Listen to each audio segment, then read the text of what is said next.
Home business and getting yourself to where you'll succeed. No matter the experience that you have in your home business, you are going to benefit from the information that is included in the following video. These tips and tricks are going to help you make the most of the efforts that you have put into opening your very own home business.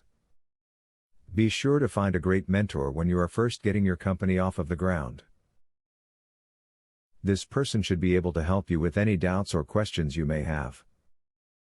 They can also help you to start your networking and provide valuable experience in times of crisis.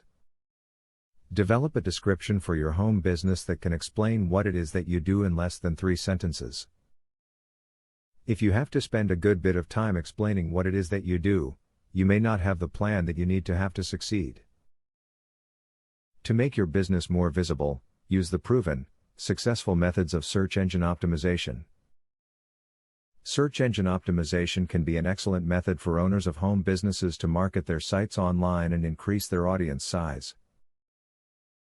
Look into guides for optimizing your own website, or look into hiring a professional to do it for you.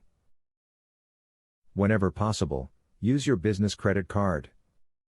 When you travel, eat out, and have other minor expenses, using your business credit card will keep cash in your hands and defer the payment. Using a credit card also helps to build miles or points on your card which can later be redeemed. Now that you have knowledge of the tips and tricks that will help you in your home business venture, be sure to put them all to work for you. If you take the information that was included in this video and incorporate them into your business plan, you are sure to see the positive results that you seek. Student loan.